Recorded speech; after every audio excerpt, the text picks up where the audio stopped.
Shalom a todos, bienvenidos a una clase más del grupo de estudios bíblicos Rosh Pinal. Los saluda el profesor José Alberto Fuentes. Estamos leyendo el libro de Samuel, el primer libro del profeta Samuel. Nos quedamos en el verso 19, capítulo 1, versículo 19. Esta es la segunda clase, así que retomemos por favor la lectura.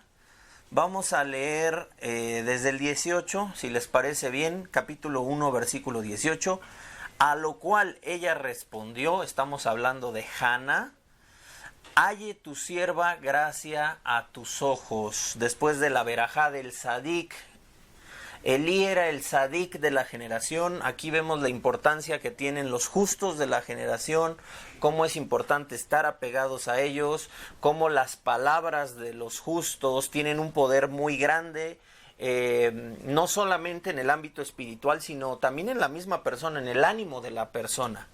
Entonces fíjense cómo una vez que ella ha recibido la verajá, nuevamente cambia su condición, cambia su estado de ánimo. Dice: y la mujer se fue por su camino y comió, vuelve a comer, lo cual es señal de alegría, y su rostro, de hecho dice, y su rostro ya no era más como antes.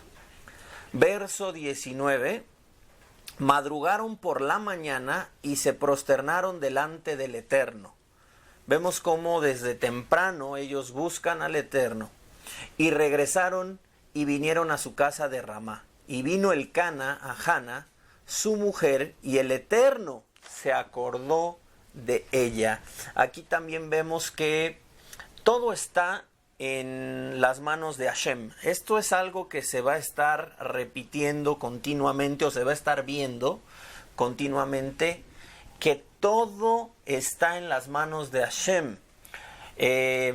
Estaba viendo sobre qué día fue el que Hashem otorgó el decreto de que Hana pudiera tener al profeta Samuel. Fue en un Rosh Hashanah, y lejos de que si la tradición se equivoca o no, me parece importante señalar esto para entender justo esta parte de que Hashem controla todo, que Él es el gran juez. Recuerden que el tema central de Rosh Hashanah, o como se conoce en la Torah Yom Teruah, es un tema de juicio.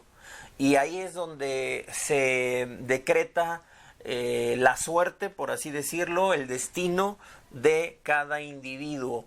Entonces, acá nosotros vemos en la Torah, en el texto del profeta Samuel, como se dice que el Eterno se acordó de ella.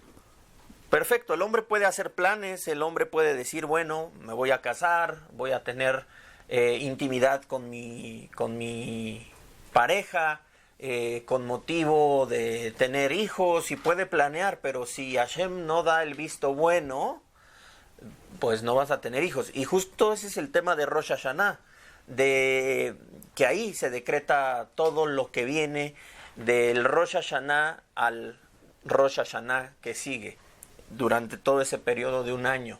Entonces acá nosotros vemos que cada cosa que acontece en nuestras vidas responde a la voluntad de Dios, lo entendamos o no. Creo que hablábamos también del concepto de Baal a Ratzón, no sé si en el libro del profeta Samuel o en otra clase, pero nosotros hablábamos de que existe una voluntad más allá de lo que muchas veces nosotros podemos comprender, y ni siquiera se nos permite indagar en esa voluntad que nos rebasa. Lo único que tenemos que saber es que Hashem es el amo de la voluntad y que Él decreta y listo. Entonces, qué importante es tener en cuenta esto para saber que todos los pasos que damos van conforme a la voluntad de Dios. Por lo tanto, yo me tengo siempre que apegar a Dios para hallar gracia delante de Él, para que la voluntad de Dios sea favorable a mí. Por eso debo andar en sus caminos, por eso debo acercarme a Él. Por eso aquí dice, el Eterno se acordó. ¿Por qué se acordó? Bueno, hubo un proceso, hubo una humillación de Hana, hubo una plegaria, hubo un voto, etcétera. Eso te habla de alguien que se acerca al Eterno, y entonces el Eterno decide en su voluntad perfecta, acordarse de ella. Entonces es importante que lo sepamos. Dice, y fue al pasar los periodos de los días, Hannah concibió y dio a luz un hijo. Dicen los sabios que la frase o la expresión periodos habla de 6 meses. Habla de 6 meses, dice aquí, y fue al pasar los periodos de los días. Entonces los sabios entienden que el profeta Samuel fue un bebé siete mesino. Sí se dice así, ¿verdad? Sí. Fue un bebé de 7 meses. ¿Por qué? Yo me pregunto, los sabios no... O bueno, yo no encontré algo, simplemente el comentario, por ejemplo, aquí en Tanaj Katz dice, los 7 mesinos pueden nacer saludablemente aún sin llegar a los 7 meses completos. No hay más explicación, simplemente dicen que fue 7 mesino.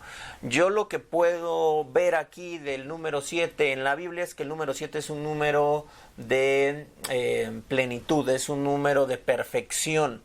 Creo que entonces apuntaría a que este niño sería perfecto delante de Hashem para servir delante de Hashem y llevar a cabo una obra muy importante, como lo sabemos. Bueno, entonces dice que al pasar los periodos de los días, Hannah concibió, Baruch Hashem, y dio a luz un hijo y le puso su nombre, le puso por nombre Shemuel, diciendo, por cuanto se lo pedía al Eterno.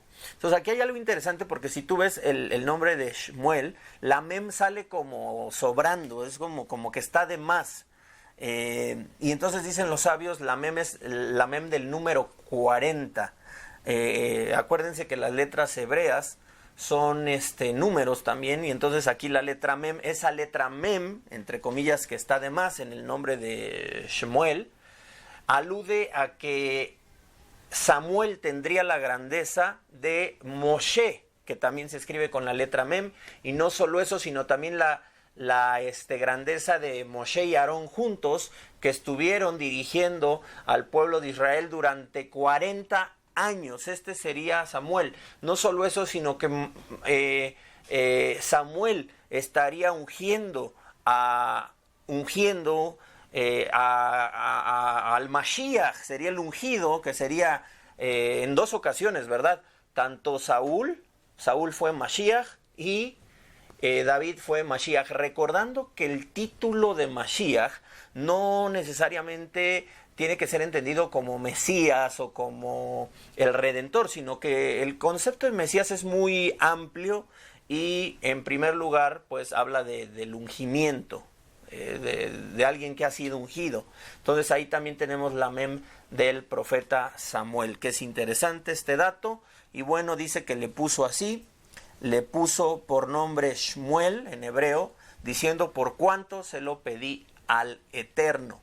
Subió aquel hombre Elcana con toda su familia para ofrecer al Eterno el sacrificio anual y su promesa. Como vemos, ellos eran constantes en su servicio al Eterno, no solamente en las festividades, sino en otros días, y cuanto más en esta ocasión tan maravillosa que el Eterno les había regalado.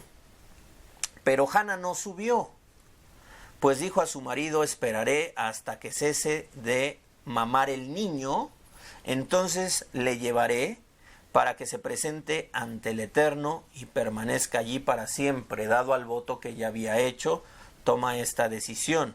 Y le respondió Elcana su marido, haz lo que bien te pareciere, quédate hasta que lo hayas destetado, pues ciertamente cumpliré el Eterno su palabra. Se quedó pues la mujer y crió a su hijo hasta que cesó de mamar. Subió al niño consigo cuando cesó de mamar, y llevando también 3 novillos y una efa de harina y un odre de vino, y lo trajo a la casa del Eterno en Shiloh. Estos son ofrendas de agradecimiento al Eterno. Y ella dijo, óyeme, Señor mío, por tu alma, Señor mío, yo soy aquella mujer que estuvo junto a ti en ese lugar orando al Eterno. Por este niño oraba, y el Eterno me ha otorgado la merced que le pedí. Fíjense la fidelidad del Eterno. Fíjense cómo el Eterno escucha la plegaria. Fíjense cómo el Eterno puede hacer cosas maravillosas a nuestro favor. Puede cambiar nuestra suerte de la noche a la mañana. Así que confía en el Eterno. Y aquí esto nos muestra las dos caras de la moneda. Por un lado, tú puedes estar atribulado. Confía en el Eterno te puede sacar de esa tribulación. O bien, puedes estar en un estado de comodidad, de conformismo, de transgresión y digas, no pasa nada, estoy súper bien, tengo dinero, tengo muchas cosas, no me va a pasar nada. Eso se te puede también revertir. Por lo tanto, tenemos que estar siempre apegados al Eterno, siempre con humildad, siempre reconociendo su mano poderosa que está por encima de todos nosotros, siempre reconociéndole. Eso es importantísimo. El Eterno es real, el Eterno existe. Yo creo que estos textos, este primer capítulo, este segundo capítulo de Samuel, nos quieren mostrar algo. El Eterno está más presente que nunca en la vida de todo ser humano. A veces se nos olvida. Claro, vivimos en el mundo más bajo, vivimos en el Olam Asiá. Los sabios explican con respecto a los mundos espirituales, nosotros vivimos en un mundo muy bajo. El mundo en el que vivimos, aquí donde nos estamos observando, donde estamos interactuando, es un mundo considerado muy bajo. Incluso en la Torah puedes ver esto como cuando peca Adán, la presencia de Dios se retira, incluso descienden de nivel y hay un ocultamiento. El Midrash también va a hablar del ocultamiento de la divinidad, que ascendió hasta 7 lugares por 7 pecados que cometieron 7 generaciones, las primeras 7 generaciones. Entonces vemos la condición de deterioro y de alejamiento. Y también en la Kabbalah se enseña eso. Sobre los mundos, el mundo más bajo es el mundo de Asiá, este mundo. Entonces, si nosotros pudiéramos percibir los mundos espirituales, veríamos que este mundo es oscuro total, y como es tan oscuro este mundo, no alcanzamos a percibir a la divinidad, y entonces al no percibir a la divinidad, no nos damos cuenta de lo presente que está, ¿verdad? Dios, por eso los sabios también le llamaron a este mundo el mundo de la mentira, porque este mundo es engañoso, no sabemos, no tenemos clara la presencia de Dios, y eso es algo terrible. En la Biblia una y otra vez se nos deja bien claro que Dios está presente, que Dios está al control de todo. Parece que se nos olvida. Bueno, estos textos que nos sirvan para tener la conciencia de que Hashem está presente en cada cosa que hacemos y que el Eterno puede obrar a nuestro favor o puede obrar para que nos vaya mal. Es decir, puede decretar el cielo, bien, tu pecado te ha llevado a esta situación, bueno, este es el decreto. Decretos duros y nefastos, como lo dicen los sabios. Entonces, estamos en un mundo muy turbio en donde no nos damos cuenta de que la divinidad está más presente que nunca. Y por ahí tenemos terapias durante el año para recordar esto. Por ejemplo, cuando llegamos a la festividad de Purim, en donde hay disfraces, y así el Eterno se disfraza de diversas cosas que nosotros las vemos con ojos humanos y no entendemos que ahí está el Eterno obrando. En el mismo libro de Esther vemos que el nombre del Eterno no aparece. Incluso ha habido algunos cuantos locos que han dicho que ese libro no debería estar en la Biblia porque no aparece el nombre de Dios, que es un error de los rabinos haber dejado el libro ahí, cosas como eso. Pero no entendemos que justo el Eterno nos quiere mandar el mensaje que estamos en un mundo en donde la divinidad se disfraza o está escondida, está oculta. De hecho, cada mundo filtra la divinidad. Y este es el mundo más bajo, entonces no se ve la luz. Y el ejemplo que ponen es el ejemplo de una lámpara. Tú tienes la luz del foco, pero si tú le pones una pantalla un poco transparente, esa luz va a disminuir. Pero si pones una más, serían ya 2 coberturas, la luz va a ir menguando así hasta que pongas muchas más coberturas, va a terminar viéndose todo oscuro. Ahí está la luz y quizás recibas un poco, pero es oscuro. Y así es este mundo. Entonces aquí Hannah Hannah es una creyente, Hannah es una sadequet. Sin embargo, a veces los creyentes prácticamente vivimos la religión, si que le queremos llamar así, a ciegas. A ciegas. Esa es la realidad de muchos. Es decir, nosotros tenemos una fe en el sentido de creencia, tenemos una convicción de que Dios existe, pero quizás nadie ha experimentado a Dios. Sin embargo, seguimos, pero quizás no todos hemos tenido experiencias de decir, estoy clarísimo, tengo la certeza de que Dios existe por experiencia. Y tiene su mérito aquel que no ha experimentado milagros. Incluso los sabios van a decir, quien no ha experimentado milagros y cree en la divinidad y sigue la voluntad de Dios, ese es el más grande justo, porque no necesita milagros para creer en Dios. Baruch Hashem, qué bueno. Pero cuando alguien experimenta un toque divino, cuando alguien experimenta la mano de Dios, la circunstancia cambia, la perspectiva cambia. Es más, tú lo puedes ver en la Torá. ¿Sabes por qué hasta el día de hoy el pueblo judío sigue sirviendo? ¿Por qué hay un remanente fiel al Eterno? ¿Sabes por qué? Por la revelación del Sinaí. La revelación del Sinaí fue tan fuerte que hasta el día de hoy permanece un remanente de Israel por esa revelación del Sinaí. Entonces, cuando suceden estas cosas, todo cambia. Y aquí tenemos un caso de una mujer que, aunque era creyente, aunque confiaba en Dios, nunca había experimentado a la divinidad como hasta este punto. Por eso ella viene con alegría, viene con sacrificio, viene con plegaria, y viene a cumplir lo que prometió con todo su corazón, sabiendo que aquel que hace posible todo había obrado de una manera singular, de una manera abierta, de una manera indudable. Y eso es algo muy hermoso. Entonces, quizás nosotros no hemos tenido una experiencia con la divinidad porque no tenemos ese encuentro cercano con Dios porque no hemos tenido ese toque. Entonces, no es malo, porque podríamos decir, oye hermano, no es contradictorio decir que eres justo con el simple hecho de creer y no ver cosas. No es contradictorio el desear ver los poderes divinos, no, todo lo contrario. Anhelamos ver las manifestaciones de Dios. Incluso aquellos que hemos creído en el Mesías Yeshua y hemos recibido el mensaje de redención, tendríamos que estar viendo continuamente el poder de Dios. Continuamente tendríamos que estar viendo el poder de Dios. Por supuesto, yo te puedo dar testimonio. Yo he visto cómo el Eterno obra. Yo he visto cómo incluso a mí el Eterno me usa. Y eso da prueba del poder de Dios. Y yo quisiera ver cosas muchísimo más grandes de las que he visto o he experimentado, he sentido. Y yo quisiera ver que toda la congregación del Eterno viera los milagros que existen. De hecho, estamos rodeados de milagros. En el Sidur está escrito que estamos rodeados de miles de millares de milagros todos los días, pero no los vemos. Estos milagros son muy claros, los que estamos leyendo el día de hoy.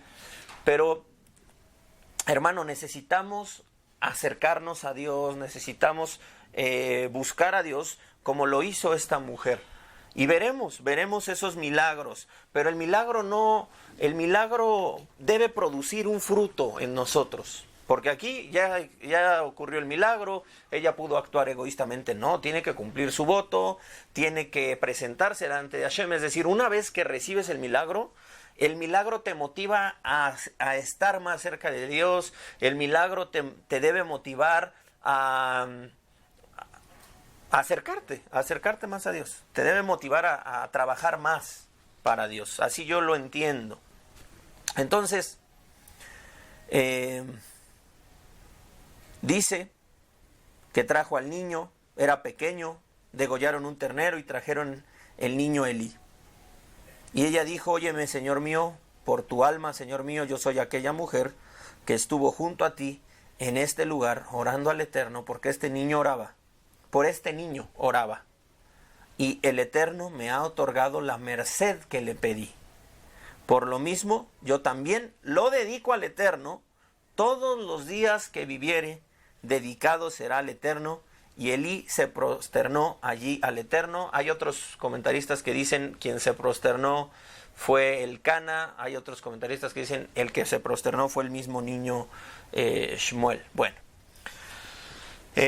motivo de agradecimiento. Y aquí también entendemos esto, que cada vez que nosotros veamos el poder de Dios, que nosotros nos demos cuenta de un milagro, hay que bendecir al Eterno y hay que prosternarnos delante de Él en agradecimiento, sabiendo que Él es el que hace que las cosas ocurran, que sean posibles, incluso lo que parece imposible, como dijo el maestro, lo que para los hombres es imposible, para Dios es posible, ya que Él es el dueño de la voluntad. Bien, capítulo 2. Dice así el capítulo 2, versículo 1. Oró Hana diciendo, viene una oración, este se conoce como el cántico de Hana. Esto también nos enseña que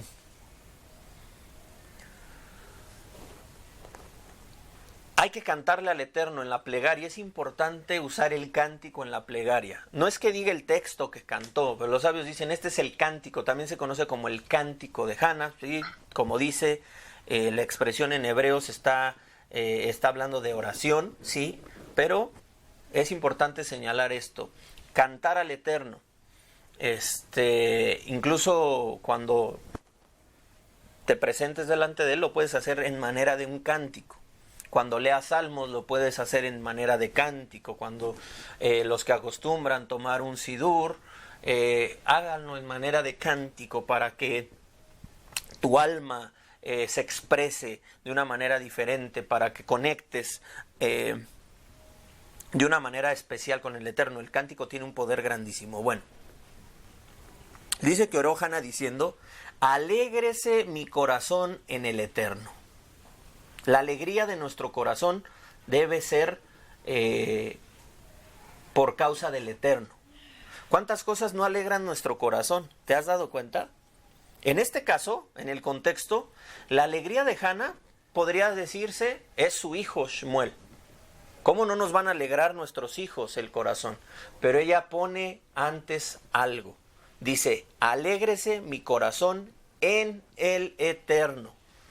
La alegría de nuestro corazón principalmente tendría o tiene que ser el Eterno.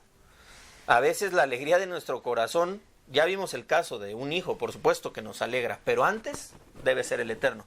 Pero a veces la alegría de nuestro corazón es un sinnúmero de cosas que no valen tanto la pena y estamos desviados. Aprendamos de esta mujer justa que dice que su alegría, que la alegría de su corazón está en el Eterno.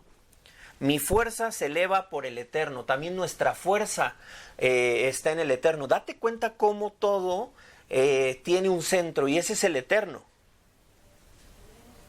Qué tremendas palabras está orando y nos está enseñando a nosotros que nos acercamos a estos textos sagrados. Mi fuerza se eleva por el Eterno.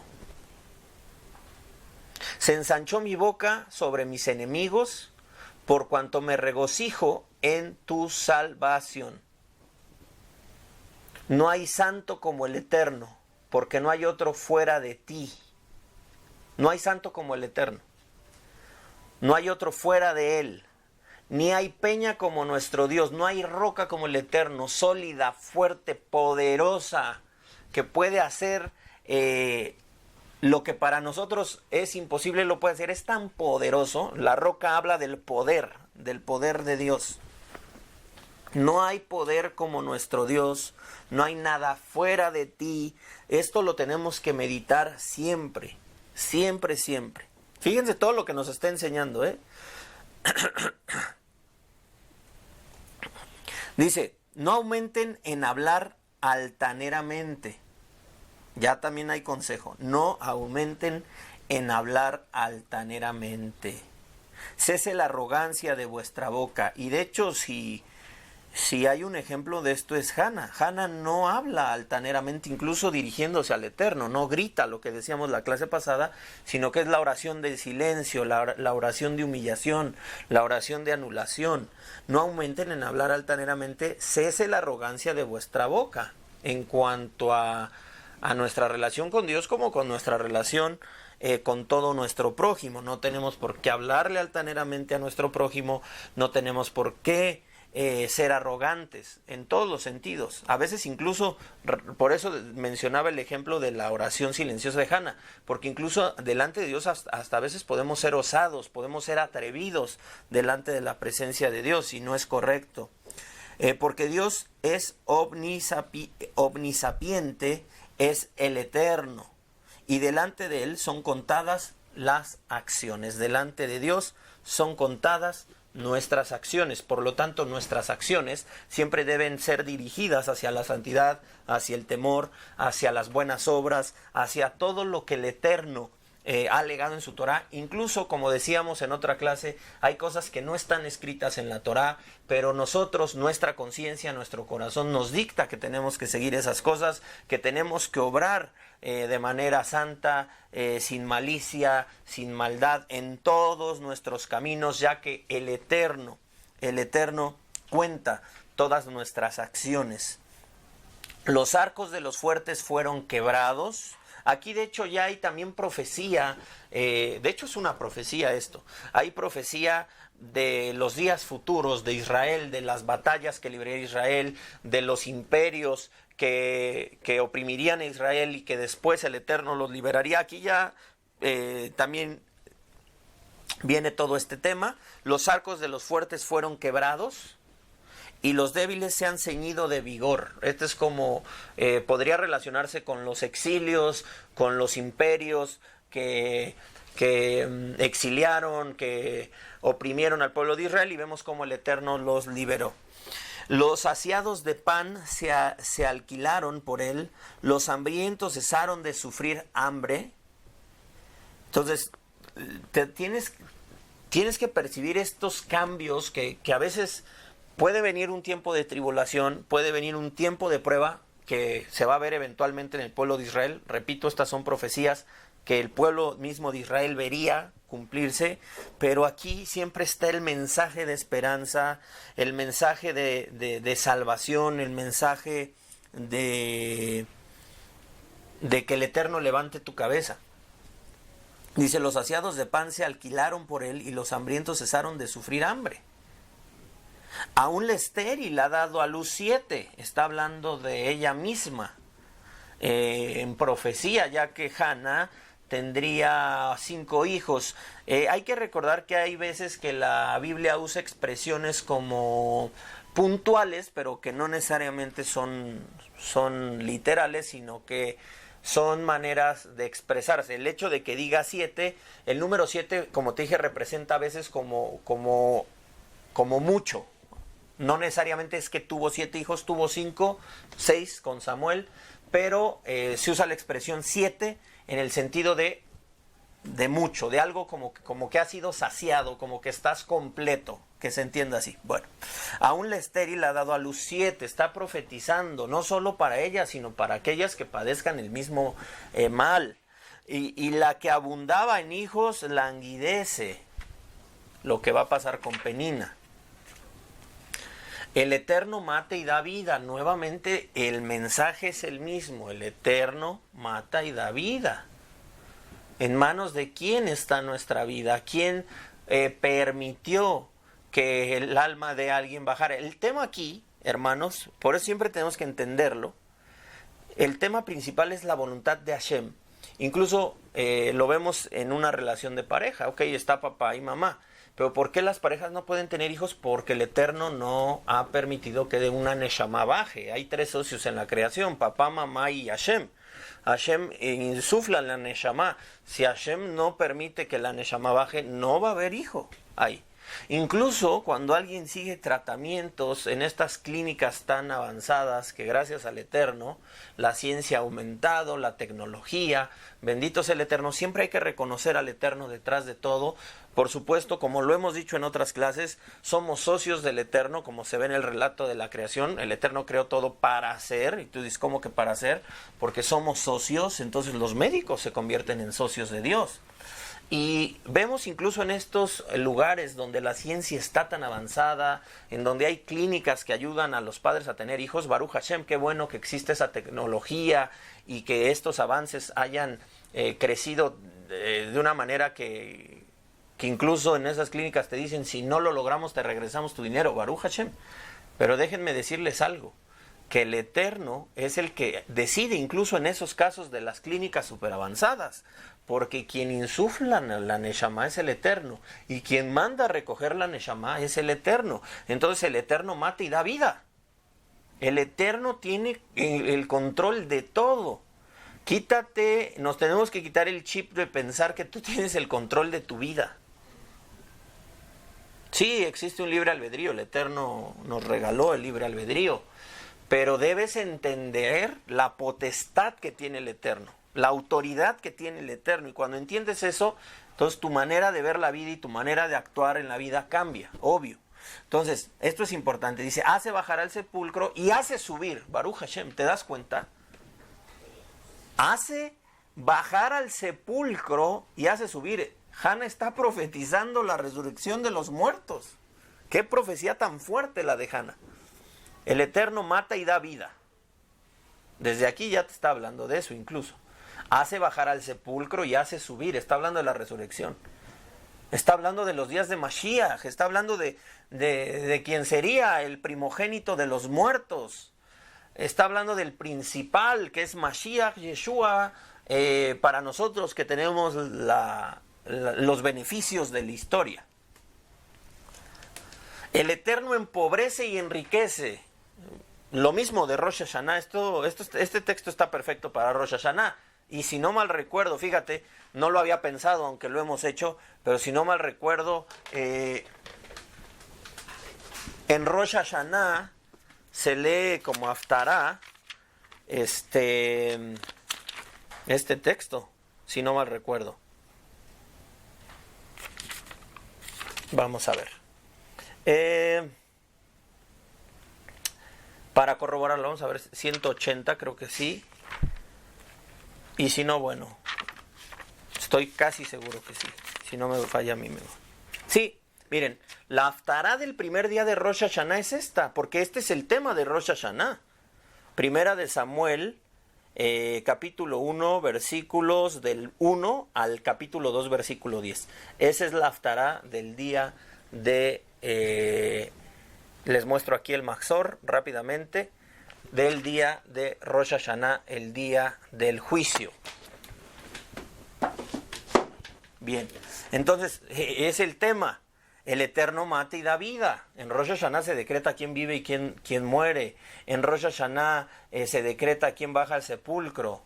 Entonces, incluso fíjense lo que el Eterno me está mostrando en estos momentos. Por eso Rosh Hashanah, por eso Yom Teruah es el día del regreso de Mashiach. Y con Mashiach viene la resurrección de los muertos. De los muertos en Mashiach. Y los que estén vivos serán transformados, dice el apóstol Pablo, incluso en un abrir y cerrar de ojos, a la trompeta final. Ese es Rosh Hashanah, ese es Yom Teruah. Entonces, el Eterno mata y da vida, hace bajar al sepulcro, hace subir. El Eterno empobrece. El Eterno puede decir, ok, eres muy rico. Ok, ¿tú te crees dueño de tu vida? Ok. Mañana mismo te quedas pobre. ¿Qué pasa?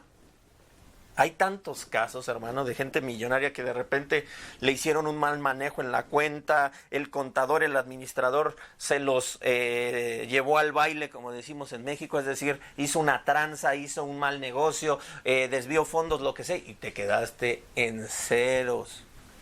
Y así, muchas cosas. Rosh Hashanah. El Eterno empobrece y enriquece, abate y también enaltece. Por eso es bueno, queridos hermanos,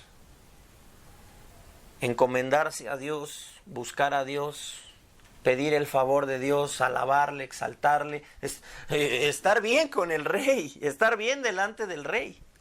Estar bien delante del rey es importante.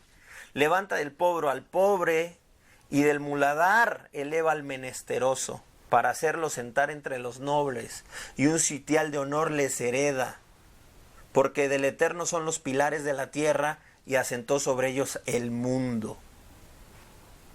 Si el Eterno puede cambiar el destino de alguien, si el Eterno tiene misericordia del pobre, nosotros ¿cómo tendríamos que actuar como imitadores de Dios, como hijos amados? Tenemos que buscar siempre, hablo de las partes positivas, yo no estoy hablando que nos toque ser jueces, que nos toque ser los castigadores, no, en ese sentido no, lo hablo como persona, lo hablo en el sentido positivo de tratar de cambiar, así como el Eterno nos enseña que Él es el dueño del cambio en las personas, de cómo Él puede cambiar la suerte de alguien de la noche a la mañana. Creo que también nosotros tenemos que aprender aquí una lección de buscar cómo podemos beneficiar, cómo podemos ayudar a aquel que está empobrecido, que está enlutado, que está con angustia, que está en depresión, que está como imagen de Dios, como hijos de Dios. Tenemos que imitarlo. Y tenemos que buscar cómo cambiar la circunstancia adversa de toda persona. El Eterno nos está enseñando esto, pero que no solo sea entonces de decir, bueno, que el Eterno haga la obra. No, el Eterno nos usa para también hacer su obra. Como usó a Elí. Elí fue el que le dio la verajá a Hannah. Entonces te das cuenta, bendice a tu prójimo, ama a tu prójimo, ayúdalo a levantarse, ayúdalo a cambiar su pobreza en riqueza espiritual y física, si es posible. Bueno, entonces vemos al juez justo aquí, a Hashem, el gran juez que juzga los destinos de este mundo y de la humanidad, hermano. Aunque nos parezca difícil, aunque no lo entendamos, tienes que saber esto. No, pero mi libre albedrío, no medites más allá de donde no puedas. El Eterno es rey, punto, me guste o no. Fíjense que cuando se muere alguien, es duro. Yo las primeras veces que veía estas frases decía, ay, qué dolor, pero Baruch Hashem. Cuando se muere alguien se acostumbra a decir Baruch Dayan Emet, bendito el juez verdadero. ¿Por qué? Porque Él es el juez. Porque Él es el Rey de Reyes, el Señor de Señores, el Baal HaRatzon, el dueño, el amo de la voluntad. Y todo se hace por su voluntad. Y aquí lo vemos claro en este texto. Dice el verso 9, los pies de sus piadosos cuidará. Los pies de sus piadosos cuidará. Por eso hay que vivir una vida piadosa delante del Eterno. Mas los malvados en la oscuridad perecerán. El destino de los malvados es perecer. Luego, tú podrías preguntar, ¿por qué a los malvados? Yo observo la vida de varios malvados que les va súper bien. Es decir, son los reyes de este mundo. Se están comiendo su mundo venidero aquí en la tierra. Entonces están siendo juzgados ya. Recibiste tu pago. Como ese hijo pródigo que pide la herencia en vida, que se le da la herencia en vida y malgasta todo y se queda vacío. Lo mismo pasa con los malvados. Y no solo eso, no solo se han gastado todo, sino que cuando pasen al mundo del juicio, al mundo de la verdad, estarán avergonzados. Entonces, vayamos por los caminos de la santidad, como está escrito aquí claramente, que los malvados en la oscuridad perecerán. Bueno, porque no por su propia fuerza. Fíjate, aquí está, el mensaje es claro. No por su propia fuerza prevalecerá el hombre. No es por nuestra fuerza. que prevalecemos. Bueno, aquí ya está claro todo el mensaje, ¿no? Verso 10. El Eterno serán quebrados los que contiendan con él. Desde los cielos hará tronar sobre ellos. El Eterno juzgará, vemos cómo es todo un tema de juicio, por eso los sabios de Israel ponen esta lectura para el día sagrado de Rosh Hashanah. El Eterno juzgará los confines de la tierra, los confines de la tierra. Y aquí viene una profecía mesiánica maravillosa. Dice, y dará fortaleza a su rey. Hay unos comentaristas que dicen, cuando dice dará fortaleza a su rey, habla del Mashiach ben Yosef. Dice, y enalteció el poder de su ungido.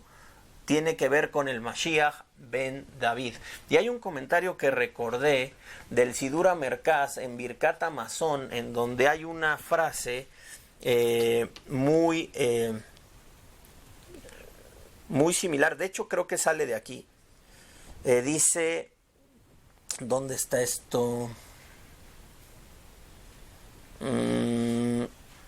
Dice que el Padre Misericordioso nos otorgue la larga vida y nos haga merecer prontamente los días del Mashiach. Fíjate que se está hablando del Mashiach.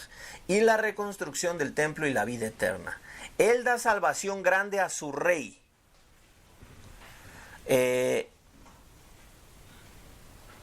Él es una puerta de salvación para su rey y confiere gracia a su ungido. Aquí hay un comentario que me llama la atención y fue el que recordé, que dice, este versículo tiene aquí el significado de que Dios hará crecer a su servidor como una planta germinada frágilmente y por medio de una evolución lenta e imperceptible. Es así que Rabí Yehudá explica este versículo. Él hace crecer la salvación de su rey y acumula los bienes de su ungido. Y voy a leer lo que dice aquí. Él dará fortaleza a su rey y enalteció el poder de su ungido. Son prácticamente las mismas frases. Claro que como hay traducciones diferentes, puede ser que se ha tomado este texto. Según yo sí es el mismo texto, pero bueno, la idea resulta en lo mismo. Entonces, Rabí Yehudá explica así, que él hace crecer la salvación de su rey y acumula de bienes a su Mashiach. Esto significa, la redención no se producirá bruscamente en medio de la aflicción. Ella se desarrollará paso a paso, de manera que la humanidad no sea deslumbrada por un súbito fulgor. Por eso Mashiach se tuvo que ocultar. Por eso el proceso es muy largo. Incluso aquí lo está diciendo la tradición judía sin saber, sin conocer la revelación de Yeshua como Mashiach.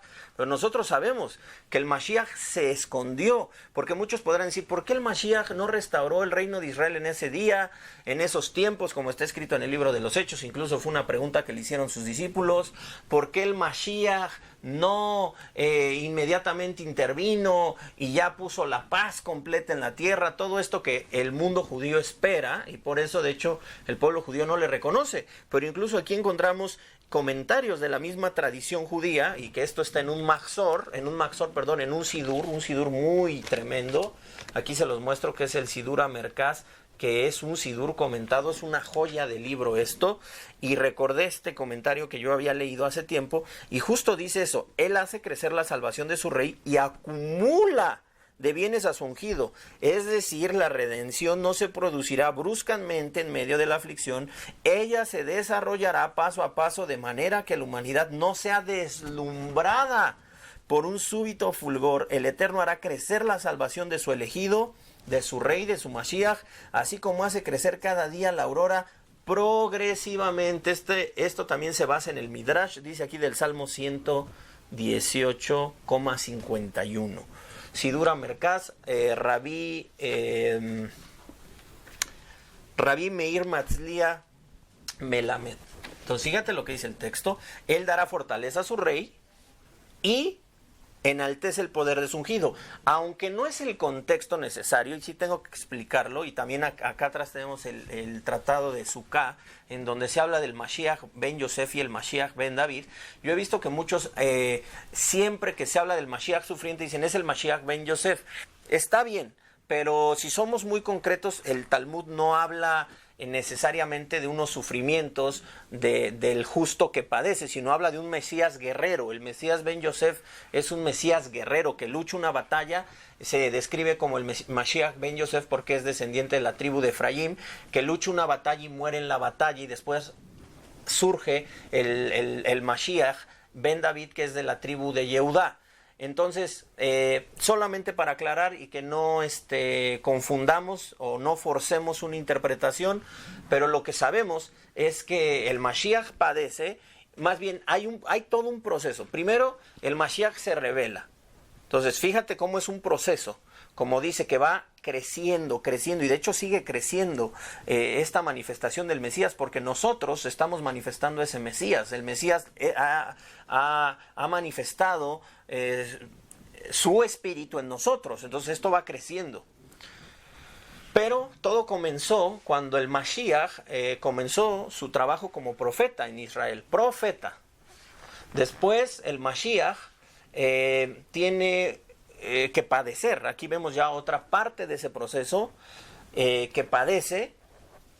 Curiosamente, aquí sí podemos decirlo curiosamente, muy parecido a ese llamado Mashiach ben Yosef que muere. Bueno, perfecto. El Mashiach muere, Hashem le resucita, otra vez vemos que vamos en ese proceso. Después que le resucita, el Mashiach está en un tiempo de revelación también con sus discípulos, revelándoles secretos, que de hecho hoy yo recordaba en la mañana las palabras de Mashiach cuando él les dice con respecto a lo que dice la Torá. Dice, estas son las palabras que os hablé cuando estaba con vosotros. Estas son las palabras que os hablé cuando estaba con vosotros, que era necesario que se cumpliese lo que está escrito de mí en la Torá, en los profetas y en los escritos, que el Mashiach había de padecer. Y hoy leímos Parashat Devarim, que es palabras, y estas son las palabras que habló Moshe, y el maestro dijo, estas son las palabras que os hablé, y me acordé. Entonces, de alguna manera, el Mashiach, y esto es algo que hoy entendí o quería expresarles también porque me pareció interesante. Rashi dice que Moshe Rabenu reprendió al pueblo, y de hecho en la mañana tuvimos un shiur sobre la reprensión de Moshe Rabenu hacia el pueblo de Israel. Entonces, el hecho de que diga estas son las palabras, dice Rashi, cuando alguien comienza un discurso así, es porque es un discurso de reprensión, como también empieza así el libro de Jeremías, si no mal recuerdo, y Coelet.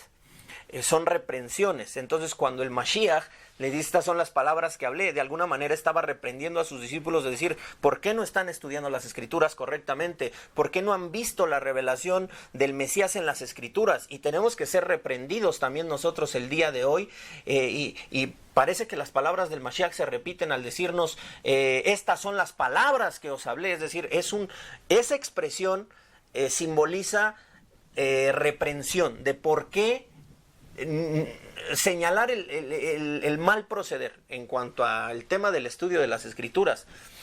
Es como si Mashiach estuviera reprendiendo a sus discípulos por no estudiar correctamente la Torá, por no ver en la Torá lo que dice de Mashiach. Y quiero decir esto porque en este texto que estamos leyendo, en donde dice, Él dará fortaleza a su rey y enaltecerá, es decir, vamos creciendo, está en una posición, va creciendo, esa es la obra del Mashiach. Nosotros tenemos que encontrar al Mesías en las Escrituras, tenemos que ver al Mesías en las Escrituras. El Mashiach reprendió a sus discípulos por no estar atentos a las Escrituras con respecto a la muerte del Mashiach y la resurrección de Mashiach. Y aquí este texto ya nos habló, hace bajar al sepulcro y hace subir. Ya nos dijo, dará fortaleza a su rey. Dará fortaleza a su rey y enaltecerá el poder de su ungido.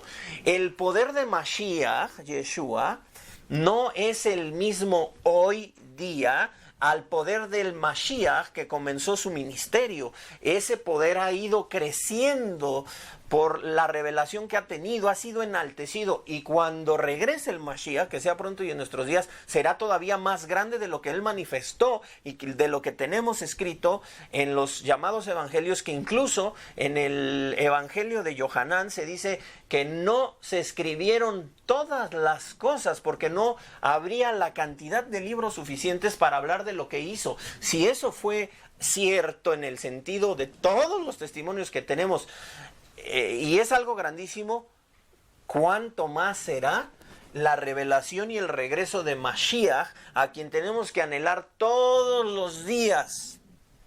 Pero aquí está claro que es un proceso. Entonces, en ese proceso, el Mashiach predica como profeta, muere como el siervo sufriente de Isaías 53. Vemos otra vez una referencia bíblica, y hay muchísimas más. Incluso yo vería este texto así. Después está con sus discípulos, impartiéndoles el conocimiento necesario, dando últimas instrucciones a aquellos que serían sus testigos de este evento maravilloso de la resurrección de los muertos, el momento más esperado, más anhelado por la humanidad. Es la nueva creación la que se introduce en Mashiach, por eso es algo maravilloso. Entonces, después de eso, el Mashiach asciende, que también es importante, y no solo eso, sino una vez que asciende, derrama de la Ruach HaKodesh vía él, como cuando Moshe estaba con esa aflicción y el Eterno le dice: voy a tomar de tu espíritu, pero es el espíritu del Eterno que está en Moshe, y lo voy a poner sobre los 70.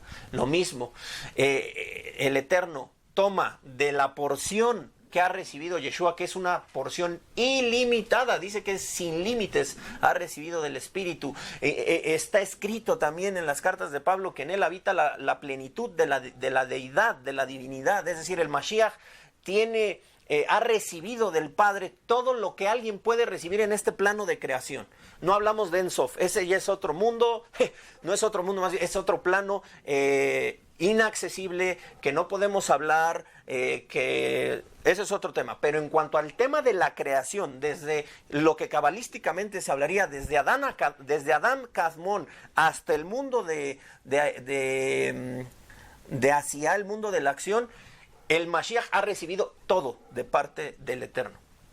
Y desde él nos ha dado a nosotros, y el número de creyentes en el Mashiach está creciendo, y empezamos a ver, estamos viendo hoy un movimiento de restauración, porque es el mismo espíritu del Mashiach que está empujando a sus hijos a este movimiento de restauración, que está preparando el eventual regreso de Mashiach. Y esto no termina ahí, es decir, esto de que enalteció el poder de su ungido, no lo hemos visto a todas luces aún, aunque tenemos, repito, los evangelios, aunque tenemos mucha de la revelación, aunque nosotros somos testigos del poder de Mashiach, aunque el Eterno está obrando poderosamente en muchos de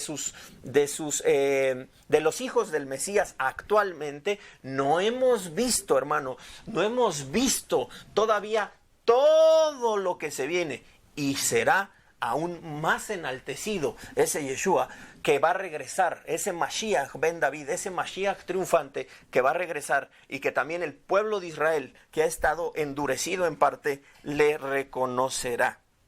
Y no solo ellos, sino todo el mundo, y habrá un reinado del Eterno como nunca antes, a todas luces, con una revelación. Ya nadie dudará que Dios existe. Se va a acabar ese tiempo en que la gente dice: no existe Dios, y el ateísmo y todas estas locuras. Se va a acabar eso, y se va a anunciar todavía el mensaje de redención a aquellos que no han creído y que siguen en la oscuridad. El Eterno tendrá misericordia todavía de la humanidad, de esa humanidad que no va a ser resucitada, porque los que serán resucitados son los santos, los que han creído en Mashiach.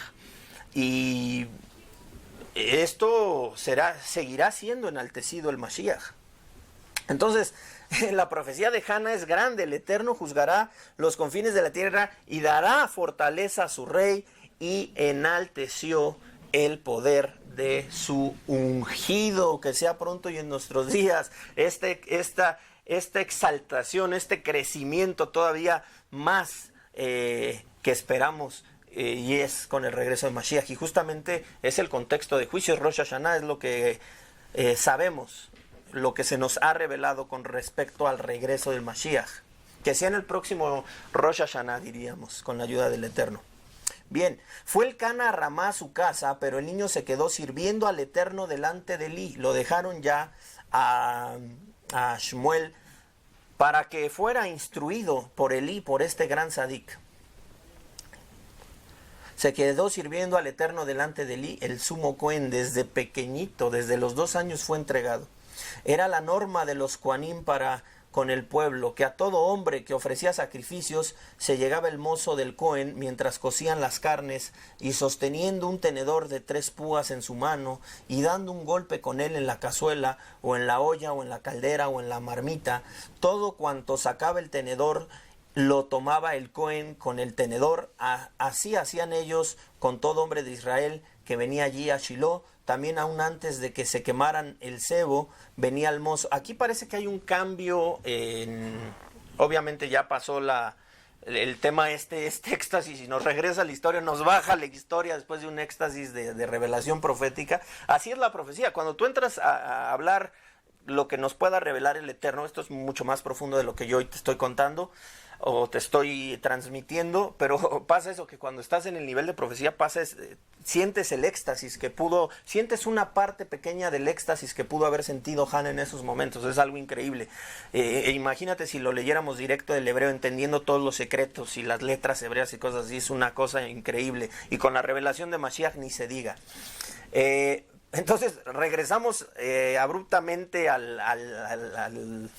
la historia, y aquí se nos va a hablar de los hijos de Elí, y aquí ya hay fallas, hay errores grandes. Vamos a avanzar un poquito y ya vamos a terminar porque ya llevamos un buen tiempo de la clase. Entonces se nos dice cómo los Kohanim estaban procediendo, y esto es un error. Quizás no nos demos cuenta porque no conocemos bien el servicio y no somos Kohanim ni expertos, pero aquí hay errores. Entonces nos dice que los hijos de Elí eran hombres impíos. La tradición dice, eran sadikim. ¿Cómo conciliar lo que dice la tradición con lo que dice, por si llegas a leerlo, nada más para aclararlo? ¿Cómo conciliar lo que dice el texto bíblico, que dice que eran impíos, con otros midrashim que dicen, ellos eran sadikim? Bueno, el nivel siempre de un líder será juzgado de manera diferente que el pueblo. Es decir, estos hombres sí podrían tener muchas cualidades y mucho conocimiento de Torah, mucha revelación, eran hijos de un sadik, y quizás por eso en el midrash se les llame sadikim. O sea, hasta cierto nivel, como decir, comparado con nosotros, ellos eran sadikim. Ok, perfecto. Pero a alguien en este nivel, a un Cohen, se le exige muchísimo más. Es decir, todos los caminos de un Cohen tienen que ser perfectos. Entonces, sí, ellos quizás tenían unas cualidades que tú y yo no tenemos. Y comparados con ellos son sadikim. En ese sentido, por ahí va el midrash. Pero bueno, poniendo más atención al texto bíblico, nos dice que eran impíos, pero hay que entender el por qué. ¿En dónde está el error de los hijos de Elí? No es que fueran fornicarios, no es que fueran idólatras, no. Hay que entender lo que dice el texto y por qué el texto les llama impíos. Esto es importante. Bueno, dice, no conocían al Eterno. ¿En qué sentido? Te digo, a un Cohen se le va a pedir más que a un hijo de Israel. O sea, su conducta tiene que ser más cuidadosa.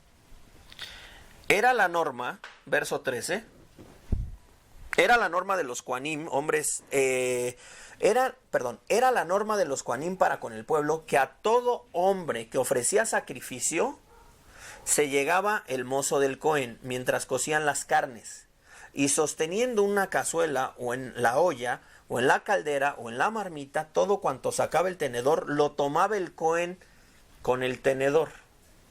Aquí hay un problema. El problema de los hijos de Elí es la glotonería. Ese es su problema. Entonces, atención, chicos por ahí que nos escuchan. Los que son considerados glotones, tengan cuidado porque esa es una mala midá. Esa es una mala cualidad, es un mal atributo, si queremos llamarle. La glotonería no es algo positivo. El problema de los hijos, dices, ay, pues déjalos, ellos querían comer un poquito más. Por eso eran un poco abusivos con el pueblo. Por eso les quitaban su porción al pueblo. Es decir, acuérdense que en los sacrificios, dependiendo del sacrificio, hay por ejemplo, los shelamim, que aquí es donde estamos hablando de este tema de los shelamim. Lo que se ofrecía era que el animal sacrificado, una parte se quemaba completita. Entonces esa parte obviamente no la podían tomar. Otra parte les correspondía así a los Kohanim y otra parte correspondía a los hijos de Israel, al que había hecho el sacrificio. Pues resulta que los hijos de Eli iban y tomaban de la porción de los hijos de Israel. Cuando ellos ya tenían su porción, querían más. Eso te habla de que no tenían llenadera, eran unos glotones. ¡Cuidado! Cuidado con la glotonería. Uy, hermano, yo comía de joven y sí me identifico con algunos niños. Yo me llegué a comer más de 1 kilo de carne en una sentada, sin problemas, yo solito. Y hasta nos jactábamos y echábamos competencias. No es bueno, no es una cosa agradable el ser glotón, el comer por comer, el comer en exceso. No es una buena cualidad. Eso denota una falta de santidad según lo que vemos en este texto. Tú podrías decir, ay, son Kohanim, yo no soy sacerdote, yo sí puedo comer. No, la Torah, la Biblia nos tiene que educar a todos nosotros. Nos tiene que educar a todos nosotros. Por ahí escriben, la glotonería lleva la avaricia. Claro, esto va unido. ¿Por qué? Porque ellos estaban robándole al pueblo. Estaban prácticamente robándole al pueblo la porción que al pueblo le pertenece. Ese es el problema de los hijos de Eli. Podrían ser buenísimos en otras cosas, podrían ser grandes eruditos de la Torah. Eran grandes eruditos de la Torah. Por supuesto que lo eran. Pero les ganaba la glotonería. Entonces, por eso dice aquí, un tenedor, dice que mientras cocían las carnes y sosteniendo un tenedor de 3 púas en su mano. Es decir, se servían con el tenedor grande o con la cuchara grande, como decimos en México, y dando un golpe con él en la cazuela o en la olla o en la caldera o en la marmita. Todo cuanto sacaba el tenedor lo tomaba el Cohen con el tenedor. Así hacían ellos con todo hombre de Israel que venía allí. Por eso los hijos de Israel se dan cuenta y dicen, por eso el trabajo del Can era traer a los hijos de Israel. Pero imagínate, los traes y sales robado, sales afectado. Llegó un punto en que el pueblo de Israel se dio cuenta y dijo, es que cómo vamos a subir cuando nos roban, cuando nos tratan mal, cuando en vez de pasar un tiempo de alegría pasamos un coraje. Líderes, tenemos que ser bien cuidadosos en no robar al pueblo. Una cosa es que haya textos que digan, el obrero es digno de su salario. Otra cosa es que haya textos que digan, no pongas bozal al buey que trilla, pero otra cosa es que robes al pueblo de Dios. No podemos robar. Que Hashem nos guarde de robar, de hacerle daño al pueblo. Aquí el problema más grande es que se están metiendo con la porción del pueblo del Eterno. Y eso el Eterno no lo puede perdonar. ¿Cuántos ministerios hay? ¿Cuántos movimientos hay que se la pasan trasquilando a las ovejas con pretexto de los textos que te estoy diciendo? Por supuesto, el pueblo tiene que ser obediente, el pueblo tiene que honrar los ministerios, el pueblo tiene que honrar a su maestro, sí, por supuesto. Por eso ya tenía el Cohen su porción. O sea, el Cohen ya tenía su porción. ¿Qué más quieres? Ya ha sido bendecido. Bendito sea el Eterno. Gracias, Dios, por la porción que me corresponde. No, quiero más. Quiero más. Vamos a hacer un llamado el día de hoy, ¿no? ¿Cuántas veces yo oí eso de niño? Vamos a hacer un llamado del día de hoy. Un lavado de cerebro que todos terminaban dando las llaves del carro, dando casas, cosas así. ¿Y para qué? Pues para enorgullecer al otro, para ser el rico, el poderoso. No, señores. Ya Dios te bendijo y te bendice con una porción de carne. Oye, ¿cuánta carne no sacrificaban? ¿Cuántos animales no sacrificaban? Ya tenían su porción. Bueno, estos querían más, hermano. Ese es un gravísimo error. Que Hashem nos cuide de trasquilar a las ovejas, de robar a los hermanos. Ya tenemos nuestra porción. El Eterno nos bendice. El Eterno nos va a bendecir. Nos va a bendecir a los que damos clases de Torah, a los que estamos en liderazgo. El Eterno nos va a bendecir. Listo, tenemos nuestra porción. No robes, no le robes a la gente. Hermano, también ponte en la posición. No robes. No robes a otra gente. No le quites su porción a otra gente. Y nos iríamos incluso a otros escenarios. Dicen, cuando alguien se acerque a pedirse de acá, dale, porque le pertenece a él. No le quites su porción. No digas, que se ponga a trabajar ese flojo. A mí no me corresponde juzgar a esa persona. Yo tengo que ser altruista. Pasemos esta enseñanza a cada uno de los escenarios de nuestras vidas y no estemos robando. No estemos quitando porciones que ya no nos corresponden. Ya tienes tu porción. Este es el problema aquí. Hacían ellos con todo hombre de Israel que venía a Shiloh. Pues obviamente ya nadie quería venir. También aún antes de que se quemara. O sea, no solo eso. Hacían varias. También aún antes que se quemaba el cebo, venía el mozo del Cohen y decía al hombre que ofrecía el sacrificio, da carne que asar para el Cohen, pues no tomará de ti carne cocida, sino cruda. La próxima clase vamos a detallar eso. Y cuando el hombre le respondía, quémese ahora el cebo y luego toma para ti cuando desee tu alma, él decía, no, sino que ahora me darás, que si no, yo tomaré por fuerza. Fue entonces el pecado de los jóvenes muy grande delante del Eterno, porque por ellos despreciaban los hombres las ofrendas del Eterno. Pero Shmuel servía delante del Eterno siendo aún niño, ceñido con un efod de lino, una túnica pequeña que le hacía su madre, y se la traía de año en año, cuando ella subía con su marido a ofrecer los sacrificios anuales. Vamos a dejarlo aquí.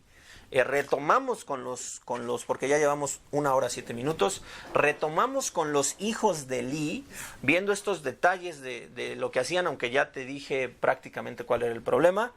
Y hermanos, que Hashem nos ayude, sigamos estudiando la Biblia, sigamos aprendiendo. Acuérdense que lo importante es la práctica. Si estudiamos, tenemos que practicar, tenemos que ser consecuentes con nuestro estudio. Que Hashem bendiga a todos y Shavua Tov para cada uno de ustedes.